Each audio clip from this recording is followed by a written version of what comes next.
Hola chicos, estamos aquí con una nueva reseña para el canal. Esta vez tenemos a la ética demostrada según el orden geométrico de Baruch Spinoza. Así que acompáñenme a ver este video. Bueno chicos, aquí comenzamos la reseña. Aquí tenemos el libro de Baruch Spinoza, Ética demostrada según el orden geométrico. Es una obra filosófica. Tiene 365 páginas y es de la edición de Sorbis S.A.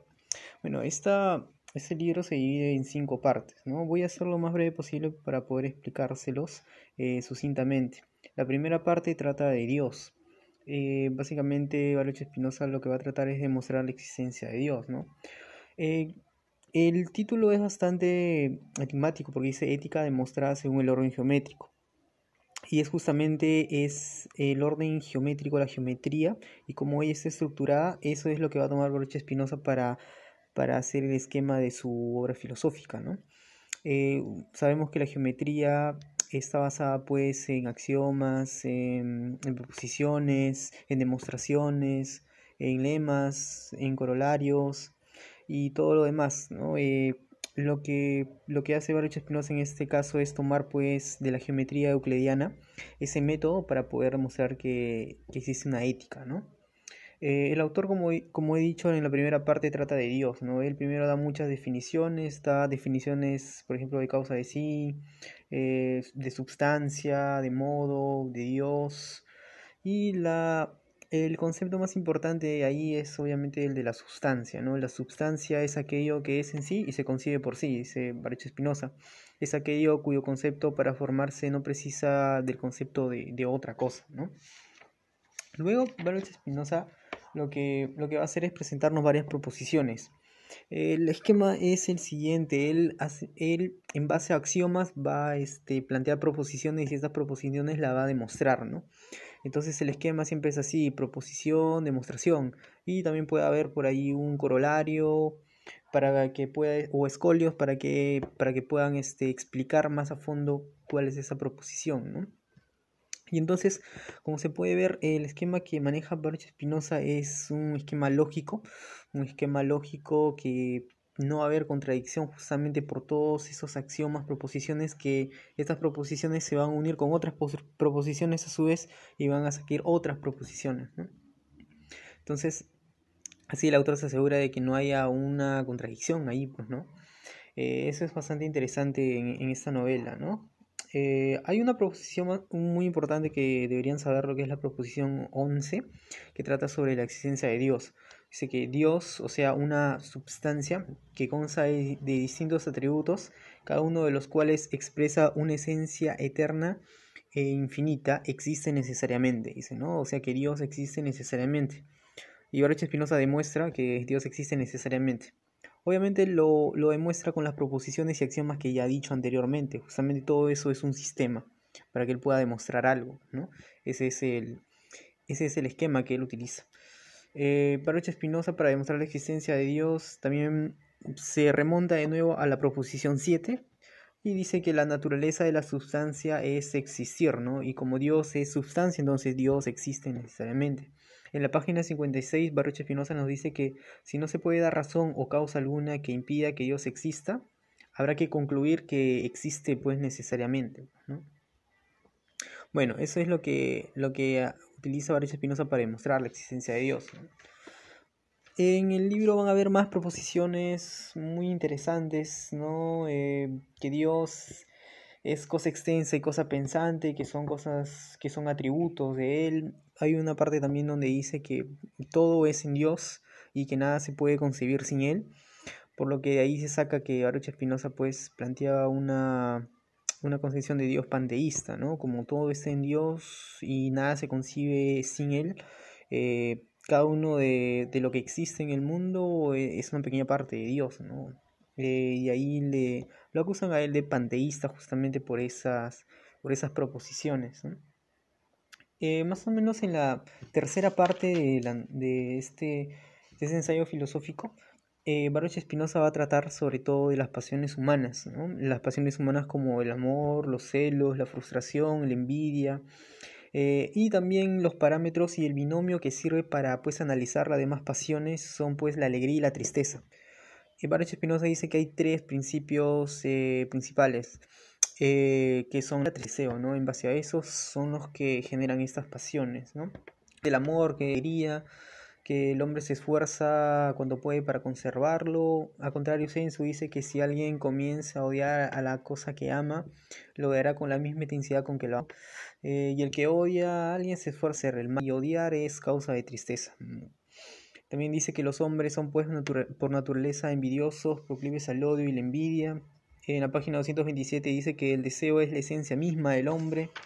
Y dice muchas otras cosas más, ¿no? En proposiciones, obviamente. Y son muy interesantes. También nos habla sobre el suicidio, que dice que el suicidio pues es un sinsentido por la ley del conatus. La ley del conatus es una ley muy importante y es la más famosa de que se le conoce a Baruch Spinoza.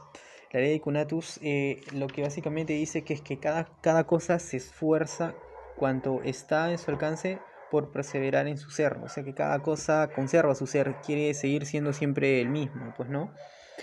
Un autor que también ha tratado mucho de ese tema es Miguel de Unamuno. Miguel de Unamuno en su libro del sentimiento trágico de la vida comienza hablando justamente de ese conatus de Baruch Spinoza, ¿no? De que el hombre siempre quiere conservar en su ser. Y de ahí pues Unamuno formula de que el hombre pues no quiere morir, ¿no? También esta ley del conatus se asemeja mucho a una ley de la física que se llama de la inercia, ¿no? Que los cuerpos siempre quieren mantener su posición inicial, ¿no? Bueno, esas son las cuestiones del conatus que es muy importante conocerlo, ¿no? Y es básico para Baruch Spinoza. También nos hablan ya en la casi última parte del estado natural versus el estado civil del hombre, ¿no? Dice que si los hombres se guían por la razón, actuarían pues sin dañarse los unos a los otros y en paz, pero como estos están pues invadidos por sus pasiones y no se guían por su razón, se necesita que ellos renuncien a ese estado de naturaleza y puedan entrar en una sociedad civil, pues, ¿no? Pero ¿cómo lo harían? Baruch Spinoza plantea ya anteriormente con sus proposiciones que un afecto solamente puede ser reprimido por un afecto mayor. Es decir, si yo quiero hacer el mal a una persona, me voy a ver impedido de hacerlo si es que sé que si hago el mal me van a dar a mí un mal mayor. Entonces, por esa razón yo no hago el mal. Ese, dice Baruch Spinoza, es pues el punto nodal y el fundamento de una sociedad, ¿no? En una sociedad se dan normas, leyes y se hacen que se cumplan, pero ese cumplimiento no se da por medio de la razón porque la razón no puede reprimir los afectos, o sea, las pasiones, sino que para que se cumplan es necesario que haya la coacción. Por eso dice que una sociedad que tiene leyes y que las hace cumplir coactivamente se llama Estado, ¿no? Y las personas que están dentro del Estado se llaman ciudadanos porque están protegidos por su derecho. Eso es lo que dice él, ¿no? También nos habla sobre el delito, ¿no? El delito lo define como una desobediencia castigada en virtud solo de derecho del Estado, ¿no? Después tiene muchas frases interesantes. Que una persona libre pues en nada piensa menos que en la muerte y que su sabiduría no es una meditación de la muerte sino de la vida, dicen, pues, ¿no? El hombre que se guía por la razón es más libre en el estado que en su estado de naturaleza, que Dios propiamente hablando no ama ni odia a nadie porque Dios no puede estar afecto a pasiones, ¿no? Y también nos dice algo muy importante, que la felicidad no es el premio de la virtud, sino que la felicidad es la virtud misma, ¿no? Bueno, chicos, eso sería en grandes rasgos qué es lo que nos plantea Baruch Spinoza, ¿no? Quizá puede ser un poco confuso entender el concepto de Dios de Baruch Spinoza porque se le podría asemejar con el Dios cristiano, pero en definitiva no es eso. Como le digo, leyendo el libro uno se da cuenta de que no es ese Dios cristiano. Justamente Baruch Spinoza critica mucho de que a Dios lo representen como si fuera un hombre, porque no es así. Él más bien lo equipara a la naturaleza. Como he dicho, todo es en Dios y nada se concibe sin Él. Da una especie de panteísmo, ¿no? Que todo está en Dios, o sea, todo lo que existe en la naturaleza está en Dios. Incluso hasta podría decirse, pues, ¿no? Que uno también es Dios, pues, ¿no? Porque todo es Dios y nosotros también tenemos una esencia de Él. O sea que cada uno también de nosotros podría ser Dios. Justamente es por eso que a Baruch Spinoza lo expulsaron de la sinagoga, ¿no? Él era un holandés judío y lo expulsaron de la sinagoga justamente por esas ideas críticas que tenía acerca de la religión, ¿no?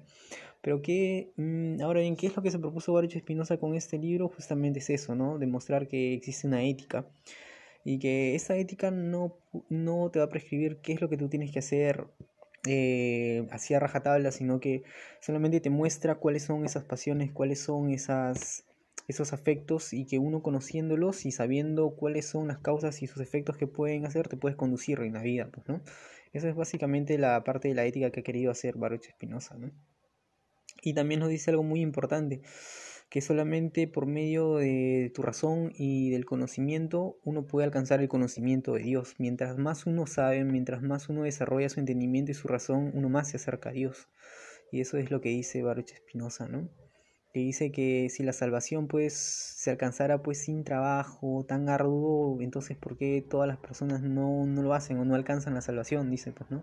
Es como diciendo que la salvación es algo muy trabajoso, pues, porque tienes que saber mucho, tienes que acercarte al conocimiento para alcanzar ese conocimiento infinito, ¿no? Que es el de Dios, pues, ¿no?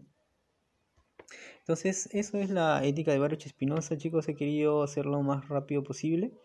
Si tienen algún comentario o algún otro tipo de atingencia, está bien que lo dejen en la caja de comentarios y conmigo sería hasta la próxima reseña. Adiós.